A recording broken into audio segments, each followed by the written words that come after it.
Innovators, and it's been terrific so far. It's nice to meet everybody. I'm Gera, so I lead the Analytics and Insights part of Hotspex, which the Analytics and Insights part is the end-to-end brand measurement company that specializes in leveraging behavioral science and insights technology to enable brands to build superiority from insight to activation. And I have the pleasure of being here today with Josh Rosen, who's the president of our media group. Josh? Thank you. This is my 20th brand Innovators, but they're all amazing. They keep getting better. Second or third time on stage here. I oversee the media division of Hotspex, as Gera alluded to. We run managed service campaigns for brands and agency partners all over the world, and developed our own emotional AI targeting tool called Reticle, which is a sponsor that you will see throughout some of the material here. And we're delighted to have you here today, Ramon, with us. Ramon is the Chief Marketing Officer of Duracell, Global Chief Marketing Officer. So today we'll be talking about a couple of things. Hopefully we'll be able to get through all of the topics that we've prepared for you today. We're going to start with some background on revitalizing a legacy brand, and Ramon's going to reflect on some of the journey on that, and then we'll explore some principles and around the brand building and performance measurement of brand building. Reflect on the lessons learned and some of the things that have worked well, some of the things that you've learned from as well over the years of taking these steps, and then we'll conclude with a couple of thoughts around connecting that long term to the short term, both in terms of measurement and in terms of activations and tactics. And if there's time, we'll talk about also what's next in terms of what's coming up on the horizon. So we'll jump in. Okay, let's start with some background. I'm not going to talk or ask questions about Formula One because actually we have Josh here who's probably forgotten more about Formula One than I'll ever know. So I'll let Josh ask those questions. But I'd love to hear from you, Ramon, about just some of the background around revitalizing the brand and making it culturally relevant. Yeah, awesome. Great to be here. So when Gera was asking me this, I would say two things that I always think about. The first thing is when you're a brand builder, you need to leave the brand in a better place than you got it, right? And the thing that I obsess about is that we have a brighter future than our past. And when you think in the context of Duracell, I would say most of you, if I ask you, who thinks today Duracell is more relevant than 20 years ago? Most of you would say, maybe not. I remember when I had my Walkman or my, digital camera. Now, do we even use batteries? That's a question I always get. And the fact is, yes, and you use more than 20, 30 years ago, but it's not at the forefront of culture, it's not at the forefront of your mind, because it's just something that works, is hidden. So when you think about revitalizing a brand of Duracell, it's really with that, let's call it focus on making our future brighter than the past. But if it's not relevant, if it's something that's not top of mind, what's the risk? You get in the risk of commoditization. So I would say the biggest learning, and we'll go into some of it, is really strategy is paramount. And when you're in these type of situations, what do people go to first? Is tactics. Oh, we should do this, we should do that. And I'll walk through an example, but really it's all about the basics. Who's the consumer you need to win with? If you want your brand to be more relevant in the future than in the past, you need to win with the consumers of tomorrow. That's a big shift because your communication has to be geared towards that target group. Second, strategy. What's the positioning? Is it relevant today? Do we need to make a tweak? Our brand codes, are we executing them in the right way or not? And then you get into the tactics. And I'll tell a story that we were having some fun outside, which relates to, 10 years ago we were trying to revitalize Duracell. We launched a lot of innovation. Rechargeable batteries, we launched quantum batteries. And what did we do? We said, we're the copper top brand. Fantastic, let's just have copper and black, that's our main line. We're gonna launch these new 2 tiers. And one's gonna be red, the other one's gonna be green, okay? Great idea, right? Because it's new, people see it's fresh, it's easy to understand which one it is. But when we look at it, it's a massive mistake. And we did some work with these guys and we said, okay, what are our distinctive brand codes? Things that Duracell really owns. And what we found is copper black is the thing that everyone thinks about. And when you ask consumers to draw a battery, 2/3 of them draw copper black. So we stand there and we're like, okay, how dumb is it to then launch a green and copper battery or a red and copper battery? And what we said is, hey, we're gonna go back. And one of the things that you'll see, even at stores today, our brand looks more like it looked 40 years ago than it looked 10 years ago. And it's all because of going back to the roots. And I think then it poses the question, okay, can you bring the brand culture to your brand in a consistent way, but in a disruptive way? And I love a term that Mark Ritson uses, which is this disruptive consistency. How do you do that? And we'll share the example on F1 in a bit of how that came to life. That really has been key. It's really starting with the basics of strategy and executing in a way that embraces it. There's something that is also paramount in that connection between strategy and execution is aligning the organization behind this new brand promise or the evolved brand identity, brand tonality, and the brand expression. How did you go about that, and what were some of the obstacles that you had to overcome? Yeah, well, I would say the first thing is Duracell was sold to Berkshire Hathaway. We were part of P&G a few years ago. We got sold. So the first thing is you need to have alignment through the board on is brand building important. And what I'll tell you is we were worried, when we went from P&G to Berkshire Hathaway, this is going to change, because in P&G brand is everything. And the first thing that happened in Berkshire Hathaway is they said, hey, you need to make sure that the competitive advantage of your brand, so the brand moat, increases. And we're not going to let you utilize kind of brand, let's call it investment, to hit your numbers. And we're thinking long term. So the first thing is you need to have owners and I would say leadership that believes in it. What I would say the second piece on getting everyone on board is you have to just be honest. We're here to sell batteries. We're here to make money. And people, some of you might be like, oh my God, that's a little bit too direct for me. And some people in the organization are like, yeah, but we need to make consumers' lives better, and we do that. But why do we do that? At the end of the day, because we want to sell more batteries. We want to make more money. So it becomes really easy when your guiding principle is, we're here to sell batteries, to leave the brand in a better place in the future, in the past. And here's what we need to do that. We need to change the target. We need to change potentially go back or revise a few things. And here's the tactics or where we need to potentially go in and take some big swings. So it becomes an easy sell when you have overall brand support and two, the objectives of my team is the objective of us creating value for the long term. So that for me is important. Thank you. Josh, do you want to So I was going to say, anyone who has little kids knows the importance of good batteries and the use. They're never there when you need them. So just building off like some of the big swings and that you've taken over the last little while, we can dovetail that into F1 in a moment. But how do you throttle between managing the corporate hierarchy? Berkshire, obviously they've invested in you and they want to see a return. How do you balance those big swings of short-term activations to kind of hit those KPIs with the long term? And maybe touch on the change in your role as well as a context for that. Yeah, so I'll start with that. So I was in the UK leading the brand before.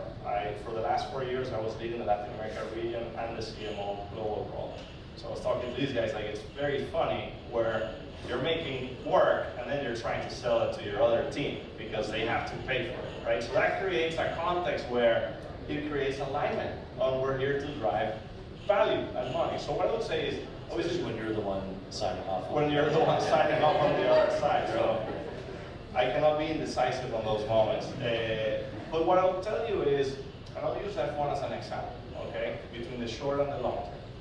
A lot of people struggle selling or even going to the board or to their bosses and saying, hey, this partnership makes sense, okay? And why is that? Because generally, a lot of the why we should do this is theoretical. There's a brand association, there's the media value, there's the long-term potential of this, there's all these consumers who are growing in the US and are watching Duracell and we might be there. And my job is really how do I tie that into profit? And what we have done is make that sell pretty easy. So yes, we're doing all of that. We're activating the brand in a way I think is disruptive. We're going above and beyond just a logo slap. But we're also activating with retailers. Yesterday we had Alex Albon and Home Depot. Guess what does that do? That sells displays, and that sells batteries today. So it's all about like how do you grab partnerships, or how do you grab, I would say, your priorities, but tie in the short term and the long, and it just helps kind of drive the buying internally. And when you do that properly, you don't need to make a sell. They're going to ask for more. All right, let's talk about it then, okay? Yeah. Given where we are, we're at F1. The Duracell branding on the Williams car, even our friends from Smart acknowledge it's pretty amazing. It's great. I think that's kind of the culmination of everything you talked about, right? You have your distinctive brand assets, you know what's important, you know who your audience is, you're taking some big bets in terms of sponsorship that makes sense. Why F1 overall, and how do you activate that and continue to leverage that? Yeah. Well, F1, how did we get to F1?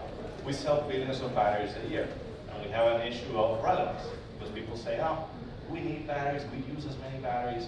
So the first question I ask my team is, what's the most interesting thing a battery of us is doing out there in culture? And let's just bring it to the forefront. So that's kind of really how F1 came to life, where we were launching an innovation, and they were using it, and they use 800 batteries in any given day. We have a partnership with Inter Miami. They use 2,000 batteries in the stadium. Messi in his vest uses a battery, Duracell batteries. So it's all about like how do we bring the batteries to the forefront in obviously a sport that's growing with the younger families, which is the target audience that we talked about. My daughter's toys use like 500 batteries. Hopefully they're Duracell. Yeah. Not the other battery. So, and the story I'll say is when we started working with Williams, the first execution was Duracell on the side, and a lot of the partners, they're happy with the logo slap and the tickets and the experience, okay? And the reality is, I'm like, I love F1 and I'm happy to go, but that's not really the driver. We're here to, what? Sell battery, right? So, one of the things we say is if we're gonna execute something in the car, let's do something that brings to life our distinctive brand assets, which we are copper and black. It's not only black, it's copper and black. So my push, and I know the design team of Williams probably has a face on me with dark was find me something that looks like a battery and let's make it a battery. So we started playing with the side pods. We executed that once. But then the side pods, they were changed and they looked differently. And then they came back with the airbox, and everyone talks about it because it's consistent with our brand codes, but it's disruptive in the sense that no one had thought about that. And that is a great example of how you can still win with your brand codes, but bring it to life into culture in a way that's unique and unexpected. I think also from a brand perspective, it's an amazing example of brand integration into an execution. Actually, in hindsight, wish we brought an image of that. I think everybody knows what that looks like. Yeah, You can Google it. Just look Duracell airbox, you'll find it. Yeah, but the reason why I'm, just to put a punctuation point on that, from like a measurement standpoint, the way you get to integration is you test when you remove that component from the execution, what happens. If the execution doesn't fall apart, then there's no integration. It's just an add-on. And I think in this example, it's one of the best. Yeah, and it's authentic because they use Duracell batteries, and I think that's also very important. So I have touched F1 over here. You have retailers that pays for bills today. You have brand codes that are activated, but we're also activating from a brand standpoint. Not only do we make video assets that are very, let's call it, broadly distributed, but also on social, we're activating almost on an always-on standpoint. And what we have found is that if you speak to fans like fans, it works really well. Because then all of a sudden, that relevance, okay, these guys get me. We're also, we're in this path of Williams of the comeback. And that's something that has worked really well. So it's a good example of that has worked across the board. So you would say that authenticity, understanding your ownable assets, who you are, what you are, and continuously being in market are the strategies, the overarching strategies. Absolutely. And I always say, I do not want to be the official hummus of the NFL. Even though there are some brands, but because there's so many, you're competing. You know, and I don't know how many brands here are competing for F1. There's a lot of attention here. There's a lot of brands trying to encroach in the territory. They want to own it. It's somewhat of a white space in the UK, in the US. Fantastic. But let's do it in a way that's ownable, in a way that's authentic. Because if not, you're going to get lost in the sea of brands that are trying to activate against it. I always like to be a little disruptive and agitate wherever I can. Those of you that know me know that that's true. So, like, that seems like pretty basic. That seems like table stakes, right? Why aren't more brands living that? Where's the disconnect? Well, I think some are. I mean, I don't think it's right to say no one's doing that. I mean, we Fair. haven't done something that is, you know, has changed the world forever. Not for executing some things well, some things we're not doing well, which we need to get better. But I think what is happening, which is a trend, is people get super hooked on what's trendy. Be it NFTs, Metaverse, AI. Those are great, those are tools, but that's the tactic, it's not the strategy. So when you allow tactics to go before the strategy and really what you're trying to do, that's where trouble comes, and I do see that everywhere, including in my team, including myself. I've made that mistake. I think it would be great to maybe hear about one of those kinds of lessons learned. Because we talk a lot about success stories, but we learn more from our failures. So maybe give an example, maybe the one that we were talking about outside as well. Yeah, sorry, and we talked about the green and red batteries. Don't expect that, at least when I'm there. If they come again, you know Ramon's not there anymore. So red and green batteries, pretty up there in the top of the list, but we were talking, and this was connected to the profit first mentality, okay? And the question I asked everyone on my team is, you have a great idea, fantastic. What's the path to profit? And again, that doesn't mean you have to sell batteries tomorrow. The timeline changes. There's some things that are long term, some things that are short term, that's fine. But if you don't know how to answer that question, and I think it's a great reflection, like, do I know what's the path to profit? What's the hypothesis? What needs to be true for this thing to pay out? When you don't have an answer, my advice is don't do it. When you have an answer, then you go and test it.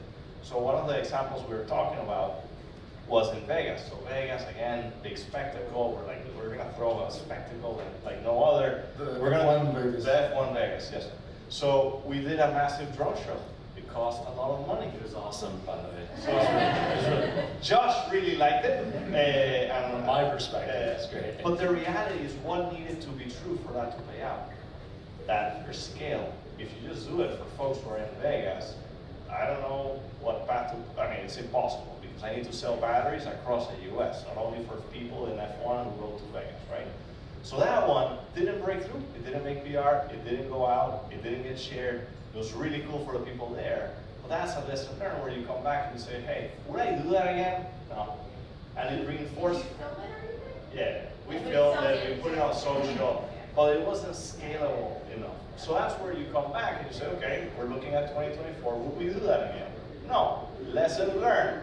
If it can't scale, maybe don't do it. And in order to scale, it has to really break through. Because when you think about F1, how many brands here are competing for attention? And you're not only competing against brands, you're competing against Tom Brady, Roger Federer, Brad Pitt, Tom Cruise, whoever decides to come to one of the races. So the bar is super high. So my advice for what we're doing is, if you're gonna do something, it must be a huge swing. Because if not, it's just gonna fall through the cracks. So that's an example of an experiment, which had a hypothesis that didn't really come through. Thanks, Ramon. I do want to touch on the future as well and save some time for that, because I think it's really important to acknowledge that things have changed significantly, you know, in terms of the macro context. The category is changing, you know, so how consumers are buying batteries has changed. How consumers, how battery brands reach consumers has changed as well. Everything is more fragmented, the category is more pulverized, private label, e-commerce.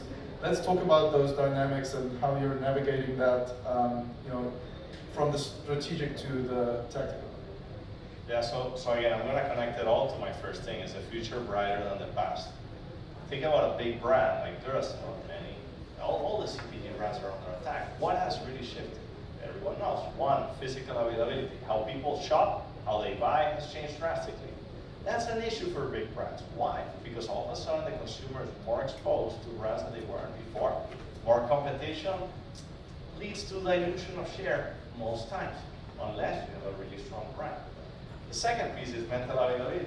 Before you, what I would call was a bazooka approach. You had one asset, blasted, America saw it, fantastic. You go in, next year, next campaign, you do it again.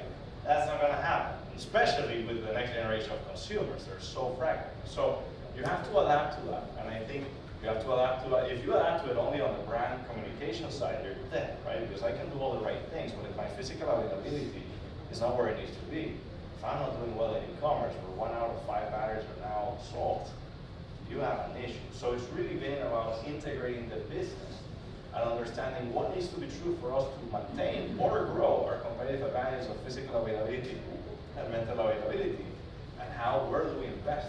And sometimes the discussions are, do we invest on the physical availability side, or do we invest on the brand comp side? And again, if you don't have the physical availability running at the pace or with let's call it the quality that you want, that's where you have issues. So I think it's a little bit about just having the full business context and managing it. That's super helpful to understand, like, what are the outcomes that you're looking to achieve. So physical availability is making things easier to buy, making batteries easier to buy.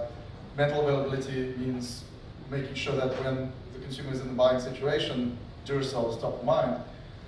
Both of those things are underpinned by its distinctiveness, right? Its superiority from that brand association standpoint linked to the category. What are some of the things that you're thinking about doing, especially given the context that batteries, it's not an experiential category. It's about a means to an end. It's not the end in and of itself. So how do you think about bringing the brand distinctiveness to life with a non-experiential brand? Well, it is experiential in the sense that, again, if your battery is not great, you're gonna notice it, right? So, without giving here out all my strategy, well, I'll try to answer kind of in a broad sense. Again, relevance is key, right? And what I will say is bringing Duracell to the forefront of culture is kind of important, because if not, out of sight, out of mind, right?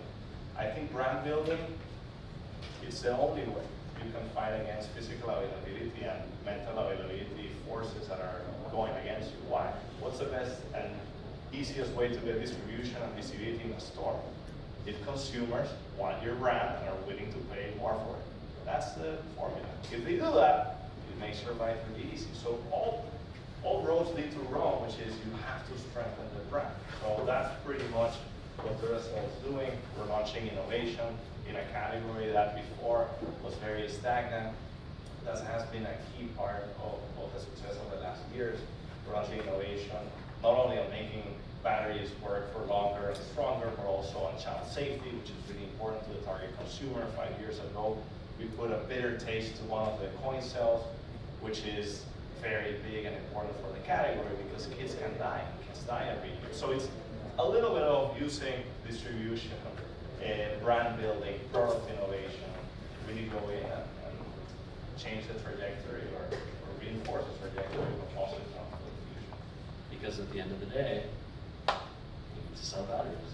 We need to sell batteries. Yeah, it's not a dirty phrase to say. That's what we're here for. You just need to say it like 1,000 times. I am here to sell and make money. Ramon, I'm here to sell batteries. Exactly. And then you start, okay, Well, I don't feel bad saying it anymore. No, but again, always you have to do good, of course. Again, you have to serve consumers. It has to matter more than that. But that's 100%.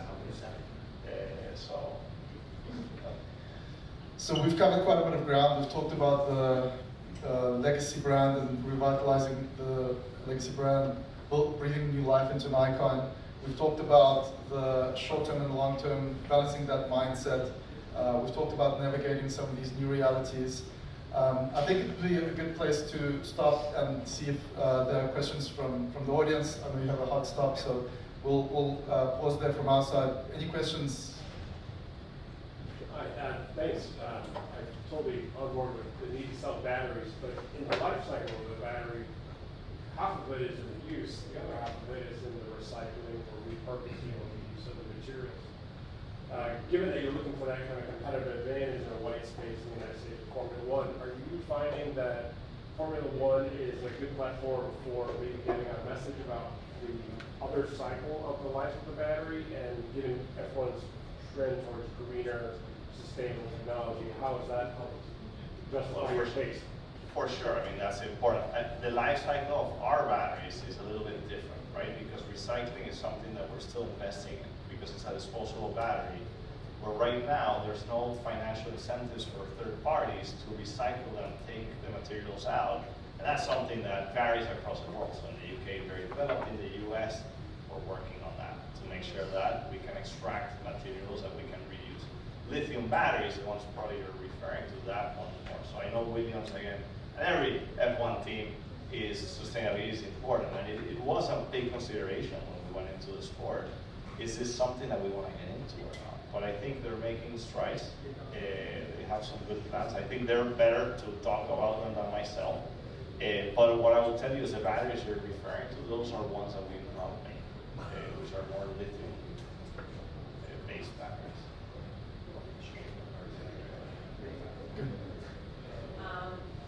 So I can't see names, so I'm not.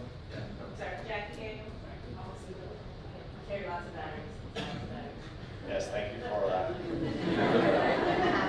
So what I'm gathering is there's a need to sort of shift brand perception or maybe stabilize brand perception with a specific market. Older people get the use of batteries.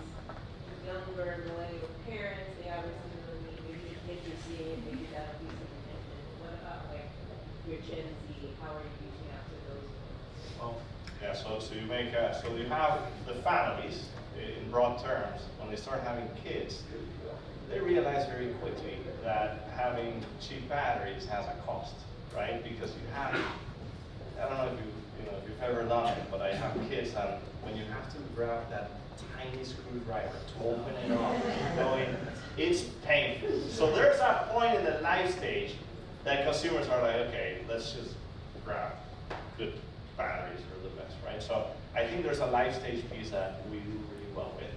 Pre-family, that's where we're really working at. So what are we doing? So relevance is key. So one of the things is we need to embrace where consumers are consuming media. So TikTok has been one of those where we have gone all in and tried to operationalize an always-on team, trying to make sure that we bring to life or into culture that Duracell is relevant, it's important, it's in the know.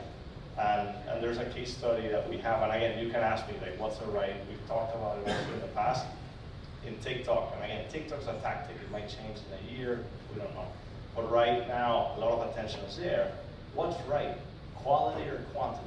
There's a big thing, out there.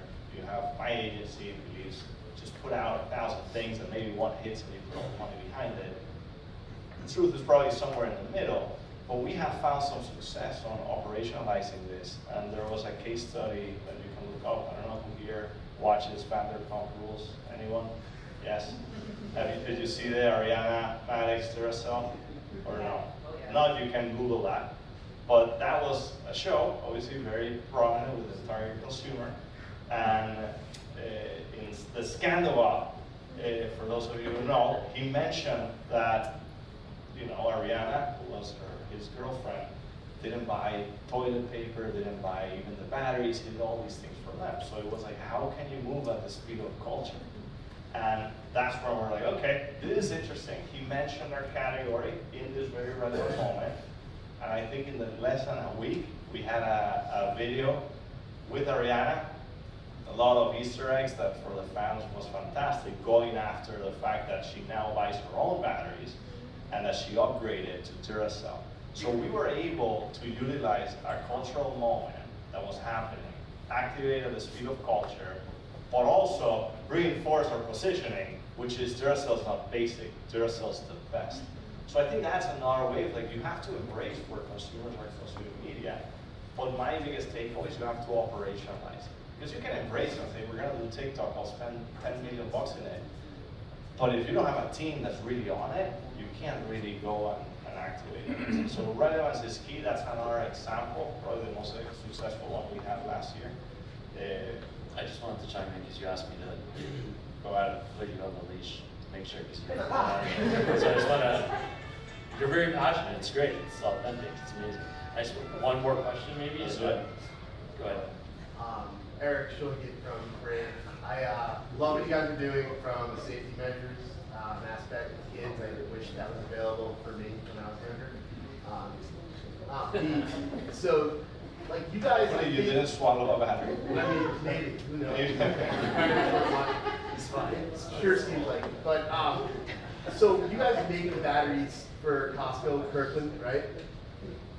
I'm sorry? The Kirkland We batteries. sell Duracell at Costco. Alright, well, so, like, you get, how much do you watch from a competition standpoint, like what Amazon is doing and making their own batteries? Like, I know that, like, you know, CVS and Walgreens do their own. Yeah, you have Kirkland, you have Amazon Basics. Yeah. How much do we watch it? Yeah, I mean, is it, Every day. right? So it's cutting in, it's, I mean, Amazon is. So it's kind of, it's connected at what we were talking before, which is Amazon more so than Kirkland Signature. Kirkland Signature has been there for a very, very long time. Amazon, new entrant, all of a sudden they have a captive audience. They're very good with the younger consumer. If you want to win there, you kind of have to win against Amazon Basics. So yes, it encroaches into the, let's just call it the penetration of your brand. So how do you fight it? You fight it with differentiation, brand building, product innovation. So that's really how you solve it, because going after fighting it through price wars, what does it do? It actually is worse for the consumer, because you have to go down on innovation, you probably have to optimize. And that's something that we also talked about, which is when we went to Berkshire Hathaway, we said, hey, we're a premium brand. That's fine. We need to act like it, we need to continue acting like it, because that's our business model. We are the best brand in the world on batteries, and we want to continue innovation. So there is a lot of always discussions on, what do we do with this? So that's what makes brand building even more important, because you have to convince a consumer who's now considering Amazon Basics that that's not good enough. And it's a consumer that doesn't necessarily have that legacy association with Duracell. Yeah. So that's what. But you can't go at them from a technology standpoint. You sell your batteries on their site, so it's like that push-pull of We competition. could, but at the end of the day, let's just say Duracell is the premium leading brand. So I mean, they're in a different set. And even for consumers, Amazon Basics is not in the same set as Duracell. It doesn't mean that they can't consider it, or a lot of them do, but they know it's not as good. Yeah. So the question is, how do you make our superiority matter to consumers enough that they're willing to pay extra for Duracell? That is my job day in, day out. Safety for children. So safety for children, great example. Lithium coin batteries, take those away from your kids. If they swallow it, they can die. What did we do? Instead of cost optimizing and saying we're cheaper, all these things, like, no, we're gonna spend a lot of money to the point we're gonna make a lot less money. We added a bitterant to it 5 years ago to help stop children ingestion. So that's something, if anyone here is a parent, are you willing to pay more for that? I am. So it's like, how do you do that? And that's why, again, product is, innovation is really important also at the same time as the brand also. It's a good question, but it's a No, I was just gonna thank you. Thank you for all the questions, and thank you, Ramon. Thank you.